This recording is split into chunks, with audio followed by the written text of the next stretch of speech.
Ferdinand Tönnies was a German sociologist. He was a major contributor to sociological theory and field studies.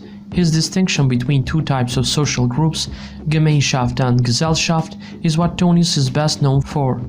He was, however, a prolific writer and also co-founder of the German Society for Sociology. Tönnies distinguished between two types of social groupings.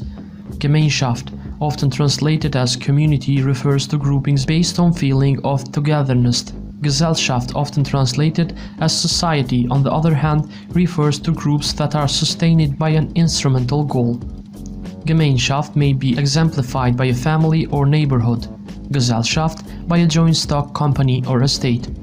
According to Tönnies, Gemeinschaft or community is comprised of personal social ties and in-person interaction that are defined by traditional social rules and result in an overall cooperative social organization.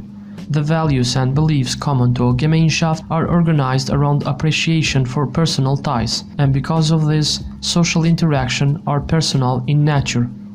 Tönnies believed that this kind of interaction and social ties were driven by emotion and sentiments, was and will, by a sense of moral obligation to others, and were common to rural, peasant, homogeneous societies. When Weber wrote about these terms in Economy and Society, he suggested that a Gemeinschaft is produced by the subjective feeling that is tied to affect and tradition.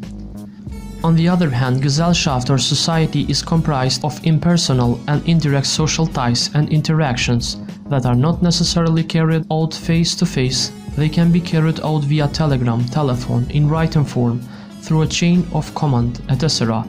The ties and interaction that characterize a Gesellschaft are guided by formal values and beliefs that are directed by rationality and efficiency, as well as by economic, political, and self-interest.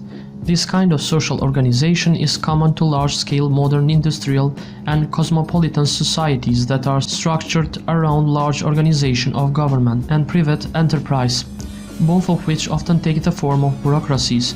Organization and the social order as a whole are organized by a complex division of labor, roles and tasks. When you look at the social world around you, you are likely to see both forms of social order present. You may find that you are a part of communities in which social ties and social interactions are guided by a sense of traditional and moral responsibility, while simultaneously living with a complex post-industrial society.